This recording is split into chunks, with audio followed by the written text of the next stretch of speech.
আসসালামু আলাইকুম।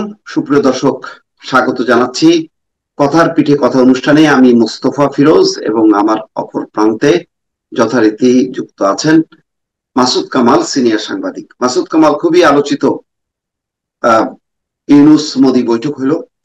এই বৈঠকে আপনি কিভাবে দেখছেন? বিশেষ করে এখানে কি এই বৈঠকটা হওয়ার মধ্য দিয়ে আহ মানে বাংলাদেশ কি পিছিয়ে গেল, নাকি ভারত আত্মসমর্পণ করলো? কি হলো, কার যোগ বিয়োগ করলে কি দাঁড়ায়? দেখেন, আমার কাছে আমি যদি ব্যক্তিগতভাবে বলি, আমার বিবেচনায় এই বৈঠকটা আমার কাছে পজিটিভ মনে হয়েছে, ইতিবাচক মনে হয়েছে। এটা দুই দলের জন্য ইতিবাচক।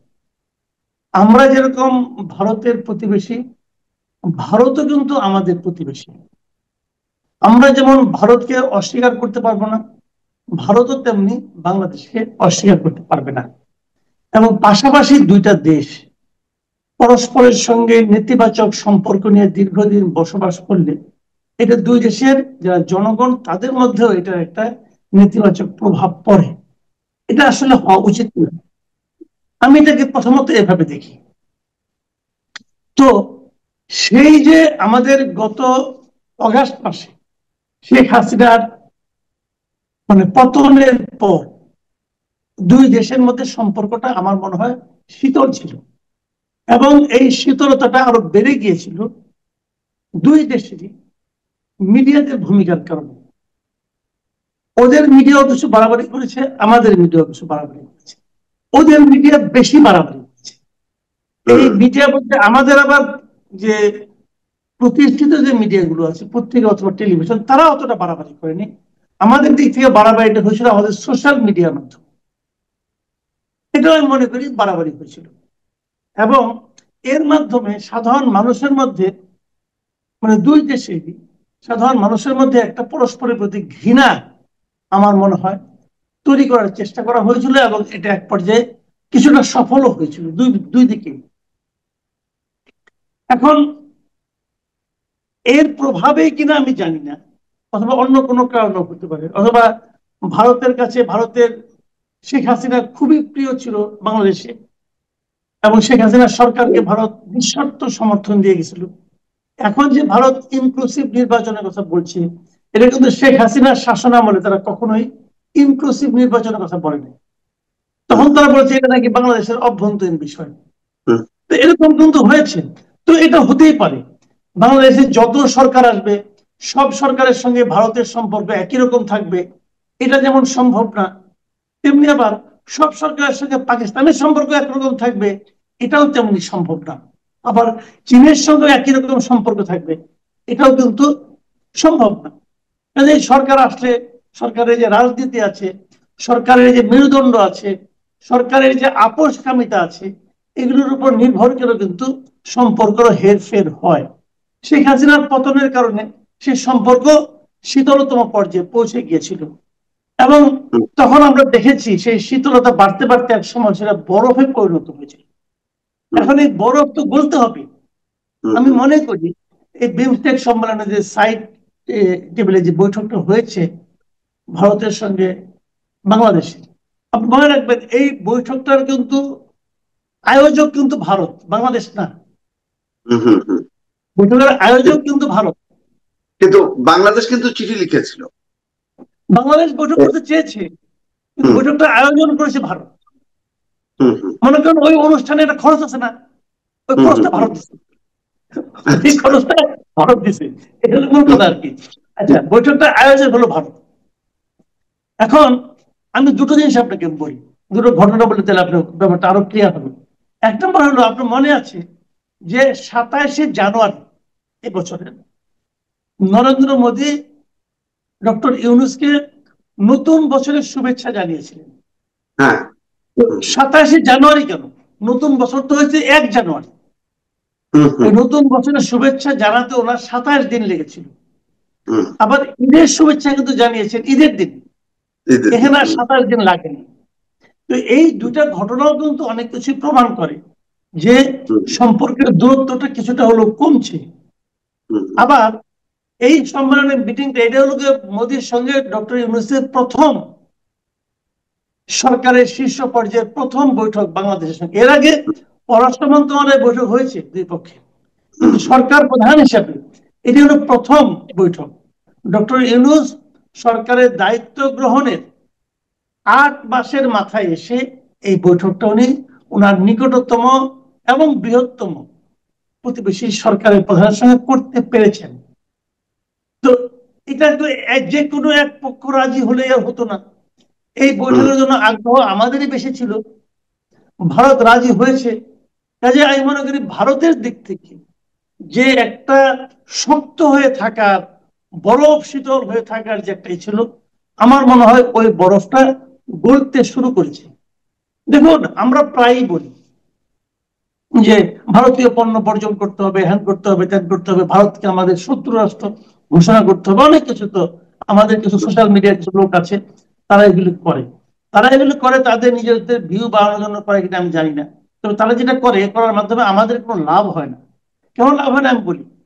গত 8 মাসে এই সরকারের আমলে সবচেয়ে বেশি পণ্য আমদানি কোথেকে হয়েছে? ভারত থেকে হয়েছে। তো আমরা যদি ওইটাই মানি যে আমরা ভারতের সঙ্গে সম্পর্ক রাখবো না, তাহলে পণ্য আমদানি করলাম কেন? সবচেয়ে বেশি চাল আমদানি করছেন আপনি কোথেকে? ভারত থেকে। সমস্ত কিছু তো আপনি ভারত থেকে আনতেছেন। তাহলে বরঞ্চ শুল্কবিহীন ভাবে আনতেছেন। এবার আমাদের দেশের সাধারণ মানুষের কথা বিবেচনা করে আপনারা শুল্ক অনেকগুলি ক্ষেত্রে কিন্তু শুল্ক মওকুফ করছেন। তার মানে কি ভারতের জন্য আমাদের এখানে পণ্য রপ্তানি করাটা আগের চেয়ে স্মুথ হয়েছে এই সরকারের আমলে।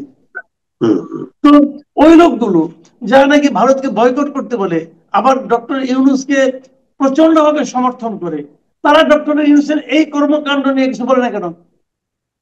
এইগুলো হলো এক ধরনের হিপোক্রেসি। তো এটাও হচ্ছে। আমি আনলেও ক্ষতি নাই, না আনলেও ক্ষতি নাই, ওই লাইনে কিন্তু আমি যাচ্ছি না। আমার বক্তব্য হলো যে ভারতের সঙ্গে আমার কেন যেন মনে হয় যে বরফটা গলছে। আর এটা একটা দ্বিতীয় পার্ট আছে। দ্বিতীয় পার্টটা হলো, আপনি দেখবেন এটা হয়ে যাওয়ার পর আমাদের যে চিফ অ্যাডভাইজারের যে অফিস, সেই অফিসের যে প্রতিক্রিয়া, তা মনে হচ্ছে ভাবভঙ্গি দেখা তারা যুদ্ধ জয় করে ফেলেছে। ভারতের প্রতিক্রিয়া বরং অনেক সতর্ক। ভারত কিন্তু বলেছে যে তারা কি চায়। তারা কিন্তু আবারও বলেছে তারা একটা রাজনৈতিক সরকার চায়। তারা কিন্তু আবারও বলেছে তাদের যে মূল পয়েন্ট, যেখানে যেন একটা সাম্প্রদায়িক সম্প্রীতি বজায় থাকে, মানে সংখ্যালঘুর উপর যেন নির্যাতন করা না হয়, এগুলোর কথা ভারত কিন্তু আবার উচ্চারণ করেছে। আর আমরা যেন বৈঠকটা করতে পেরেই খুশি হয়েছি। এবং বৈঠকটা করার ব্যাপারে ডক্টর ইউনূস সাহেব যে একটা, যে ওনার পুরোনো দিনের, আজকে থেকে কয়েক বছর আগে ওনার হাতে পুরস্কার তুলে দিয়েছিল, ওই ছবিটা নিয়ে গেছেন। এটা নিয়ে অনেকে হয়তো এটার মধ্যে অনেক বিশাল একটা অর্জন দেখবেন। আমার কাছে এটা একটা ছেলে মানুষের কাজ মনে হয়েছে। এটা দেওয়ার মাধ্যমে আপনি কি প্রমাণ করতে চাইলেন? আপনাকে একদা ডক্টর ইউনূস, আপনাকে একদা মোদী সাহেব একটা ছবি, একটা পুরস্কার দিয়েছিল। সেই পুরস্কারের ছবি তুলে রেখে ওনাকে দেখানোর মধ্যে কি আছে আমাদের? কেন দেখাতে হবে এটা? এটা তো এমন না যেখানে ওই হয়রানোর সময় বিদেশ থেকে অনেকে আসে, আমাদের কোনো একটা প্রোগ্রামে আসে, আমরা বাংলাদেশে একটা চিত্র তাদের হাতে তুলে দিই। দরকার নাই তো রে ভাই। এগুলো এগুলো করার মাধ্যমে কিছু আসলে হয় না। বরঞ্চ বরঞ্চ আমি তো মনে করি যে ওই যে ওখানে গিয়ে অনেকে উনি দিয়েছেন একটা বই, যে কিভাবে বিপ্লবটা সম্পন্ন হলো। ওই যে বিপ্লবের বিভিন্ন রকম আপনার যে দেয়াল লিখন, দেয়ালের মধ্যে যে সমস্ত ছবি আঁকা হচ্ছিল, সেগুলো দিয়ে যে বইটা বানানো, অ্যালবাম মতো বানানো হয়েছিল, যেটা নাকি আমেরিকাতে যেও দেওয়া হয়েছিল। বরঞ্চ ওই বইটা দিলে ভালো হতো। মানে বইটা দেওয়ার মাধ্যমে আপনি বলতে পারতেন যে আমি ডক্টর ইউনূস হাওয়ার উপরে আসি নাই, আমি কিভাবে আসছি এটা তোমার দেখো। কিন্তু আপনি যখন ওনার সঙ্গে তুলে একটা পুরোনো ছবি দেন, এটা দেওয়ার মাধ্যমে কিন্তু আপনি ওনার অনুগ্রহ প্রার্থী এরকমই বোঝা গেল। এটা আমার কাছে পছন্দ হয়। এটা আমার কাছে একটু মানে আপনার মনে হয়েছে যে কাছাকাছি হয়ে গেছে। আদারওয়াইজ মিটিং হয়েছে, আমি মনে করি শুরু তো হলো, আগামীতে আরো হবে।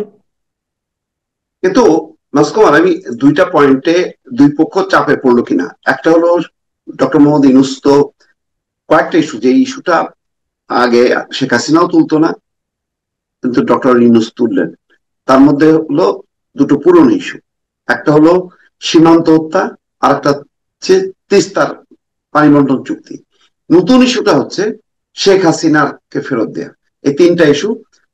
আবার ভারতের পক্ষ থেকে সংখ্যালঘু ইস্যু এবং নির্বাচন। তো দুই পক্ষই কি দুই পক্ষকে চাপ দিল? এটা তো খুব ভালো, এটা তো আমি মনে খুব হেলদি একটা মানে আপনার কনভারসেশন আমার কাছে মনে হয়। কারণ হলো কি, মানে যেমন আগে যেমন ছিল, ভারতকে এত দিয়েছি যা তারা কল্পনাও করতে চাইতেও পারে না, কল্পনাও করতে পারেনি। ওটার মধ্যে কিন্তু দুইটা যে ভিন্ন জিনিস বোঝা যাচ্ছে, মনে হচ্ছে যে আমি অভিমান। দিয়েই আমি মানে গর্বিত। এটা ছিল ওই অথবা সময়ের আমি কথা। এত দিচ্ছি, তোমরা তোমরা কিছুই দিচ্ছ না, এটা হয়? না, তাও বলে না, তাও বলে না, ওটাও বলতো না, ওটাও বলতো না। এত দিয়েছি যে তারা জীবনে সারা জীবন মনে রাখবে। মানে ভালোবাসা, একতরফা ভালোবাসা, বুঝছেন না? আবার স্বামী স্ত্রীর সম্পর্ক, একতরফা ভালোবাসা।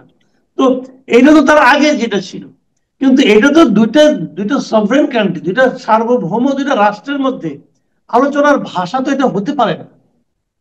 আলোচনার ভাষা হতে পারে, আপনি যখন আমি যখন একটা দোকানে যাই, বাজারে যাই, কাঁচা বাজারে যাই, যার কাছে থেকে আমি কিনি, তাকেও কিন্তু সে কিন্তু আমার সঙ্গে বার্গেন করে, আমিও তার সঙ্গে বার্গেন করি। যিনি হয়তো একটা দুইটা পণ্য নিয়ে বাজারে আসছে, খুব ক্ষুদ্র একটা ব্যবসায়ী, তার কাছ থেকে কিন্তু আপনি কিনতে গেলে কিন্তু বার্গেন করতে হয় আপনাকে।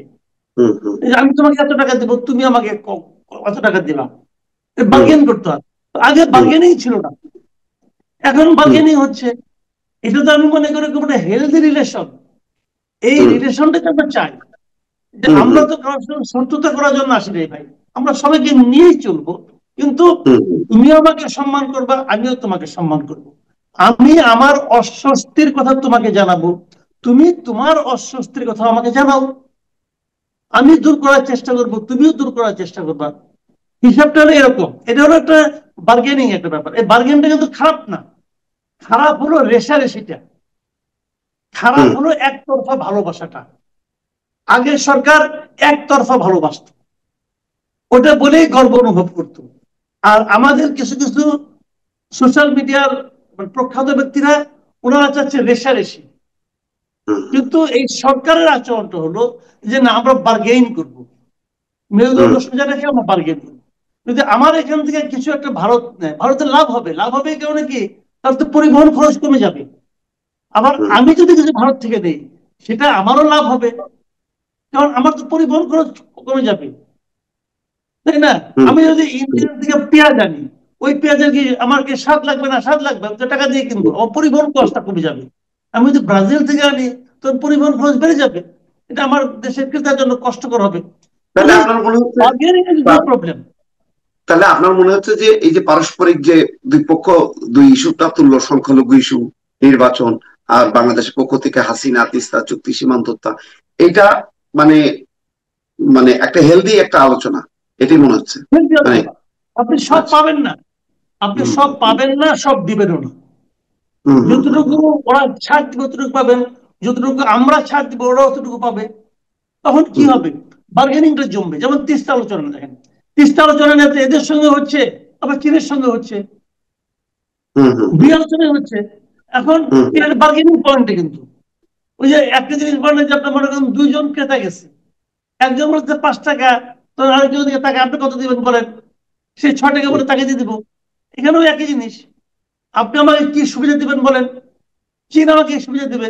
এই বার্গেনিং করাটা তো আমি মনে করি এটা একটা মানে হেলদি একটা হুম। মানে আপনার আচ্ছা, মেন্টালিটি। আমার লাস্ট একটা পয়েন্ট, এটা দিয়ে আমি শেষ করবো, সেটা হলো যে দেখেন, আহ শেখ হাসিনা বা আওয়ামী লীগ অনেক বেশি নির্ভরশীল ছিল মোদির কাছে।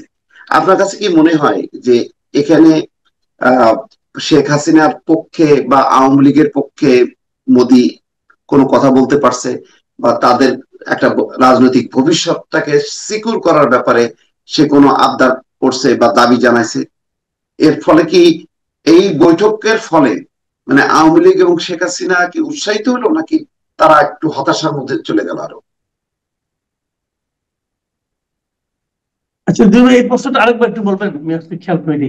আমি বলতে চাচ্ছি যে মোদি এবং ইউনূস বসার মধ্য দিয়ে ইউনূসের একটা স্বীকৃতি হলো। আগে বলছিল যে তারা নির্বাচিত সরকার আসলেই সম্পর্কটা স্বাভাবিক হবে, কিন্তু এখন এই ডক্টর ইউনূসের সঙ্গেই বসলো, ডক্টর ইউনূস বিমস্টেকের সভাপতি হলো। এখন এর ফলে এই যে বৈঠকটা হয়ে গেল, দুই সরকার প্রধানের মধ্যে, এর ফলে আওয়ামী লীগের মধ্যে কি একটা হতাশা আসলো যে আওয়ামী লীগের রাজনৈতিক ভবিষ্যৎটা ইউনূস যে একটু বার্গেন করবে, মানে দেন দরবার করবে, সেই জায়গাটা কি বন্ধ হতে আওয়ামী লীগ কি একটু পিছাই গেল কিনা, শেখ আচ্ছা, হাসিনা আমি কথা? ঠিক আছে, আমি এটা বলি আপনাকে। সেটা হলো গিয়া, একটা হলো ইয়ের সঙ্গে, ইউনূসের সঙ্গে মোদির বৈঠক, এটা কিন্তু বাংলাদেশ চাচ্ছিল। হ্যাঁ। বাংলাদেশ চাচ্ছিল এই কারণে যে এই গভর্নমেন্টের মধ্যে আমার একটা ধারণা হয়েছিল যে যতদিন এটা না হবে ততদিন পর্যন্ত হয়তোবা শেখ হাসিনা এবং তার সহযোগী যারা আছে তারা এক ধরনের আশায় থাকবে যে বোধ করি ইন্ডিয়া তাকে নিয়ে বসাই দিবে আবার। যে আশাটা আসলে অ্যাবসার্ড, যে আশাটা আসলে অসম্ভব, কিন্তু তবুও তারা, হয় না, সমুদ্রের ডুবন্ত মানুষ তো খড়কুটো ধরে ভাসতে চায়, তো তাদের জন্য একটা খড়কুটো ছিল। এই মিটিংটা হওয়ার মাধ্যমে ডক্টর ইউনূস সরকারের একটা রাজনৈতিক যে লাভটা হয়েছে সেটা হলো হাসিনা এবং তার সহযোগী যারা আছেন তাদের সেই যে আশাটা, সে আশাটা এখন আপাতত স্থবির হয়ে যাবে। এক নম্বর পয়েন্ট। 2 নম্বর পয়েন্ট হলো আওয়ামী লীগের যে রাজনীতি, আওয়ামী লীগের যারা রাজনীতি করতে চায় তাদেরকে এখন বুঝতে হবে যে শেখ হাসিনার পক্ষে আসলে, শেখ হাসিনাকে বাংলাদেশের রাজনীতিতে পুনঃস্থাপিত করার জন্য ভারতও আর কোনো উদ্যোগ এখন আর নেবে না। যদি আওয়ামী লীগ রাজনীতি করতে চায় শেখ হাসিনাকে বাদ দিয়েই তাদেরকে চিন্তা করতে হবে। এটা হলো গিয়ে, আমি মনে করি এই মিটিং এর মাধ্যমে এই অর্জনটা বাংলাদেশের হয়েছে। এখন এই অর্জনটা আওয়ামী লীগের মধ্যে কি আপনি বলছেন না হতাশা ছড়াবে কিনা, আমি তা মনে করি না। আওয়ামী লীগের মধ্যে বরং এটা আমি মনে করি একটা পজিটিভ একটা না, কিন্তু দেখেন মানে একটা বেশ তাদের যে কিছু কিছু ইউটিউব এতে মানে হাসিনা মানে মোদি ইউনূসের সাথে বসবে না, এটাতে যেমন উৎসাহটা ছিল, তার পরবর্তী আপনি যদি কন্টেন্ট গুলো দেখেন সেখানে এক ধরনের হতাশা। সেটা আমার মনে হচ্ছে যে এই বৈঠক নাও, এটা মনে হয় আওয়ামী শিবির মানে চাচ্ছিল। না, হতাশা আমি ওইভাবে কিন্তু বলবো না। হতাশা কিছু হয়েছে, এখন তো হতাশা হয়েছে, কারণ আওয়ামী লীগ কিন্তু এতদিন মানে আপনার ইন্ডিয়ার উপরে ভরসা করেছিল, ইন্ডিয়ায় কিছু একটা করবে।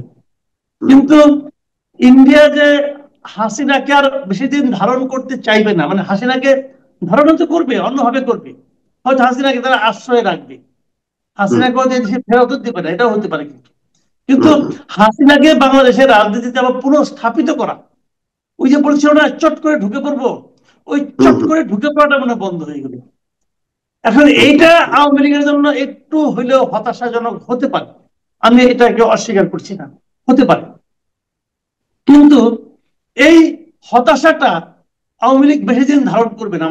আমার ধারণা আওয়ামী লীগ যখন বিকল্প নেতৃত্ব খুঁজবে, এবং আমি মনে করি এটা আওয়ামী লীগের জন্য একটা সাপে বর হবে, আওয়ামী লীগের জন্য সাপে বর হবে। কারণ আমার নিজস্ব যে বিবেচনা, সেই বিবেচনা হলো শেখ হাসিনাকে মাথায় নিয়ে আপনি বেশি দূর অগ্রসর হতে পারবেন না। মানে আওয়ামী লীগের কথা বলছি, আওয়ামী লীগ যদি শেখ হাসিনাকে নিয়ে অগ্রসর হতে চায় তাহলে খুব ভালো করতে পারবে না। আওয়ামী লীগের উচিত হবে শেখ হাসিনাকে বাদ দিয়ে চিন্তা করা। তার মানে যে সামনে ইনক্লুসিভ নির্বাচনের কথা যেটা ভারতও বলছে, সেখানে হয়তো ভারতও একটা পরামর্শ থাকবে যে সংশোধিত একটা আওয়ামী লীগ এই রাজনৈতিক প্রক্রিয়ার মধ্যে ঢুকুক। জি, এটা এটা একটা সম্ভাবনা আমার মনে হয় তৈরি হয়েছে। অনেক ধন্যবাদ মাসুদ কামাল। দর্শক শুনছিলেন মোদি ইউনূসের বৈঠকের রাজনৈতিক প্রেক্ষাপট এবং দুই দেশের সম্পর্কের যেই একটা শীতল একটি পরিস্থিতি, সেটা কাটানো সহ সামগ্রিকভাবে এই বৈঠকটার ব্যাপারে বিএনপিও বেশ পজিটিভ বলছে, আশার আলো তারা দেখতে পাচ্ছে। সব মিলে ক্রিয়া প্রতিক্রিয়া থাকবে এবং মাসুদ কামাল তার মতন করে একটা বিশ্লেষণ করলেন। দর্শক, আমাদের অন্যান্য বিষয় নিয়ে আগামীতে আমরা আবার আলোচনা ফিরবো। সে পর্যন্ত ভালো থাকবেন, সুস্থ থাকবেন। আল্লাহ হাফেজ।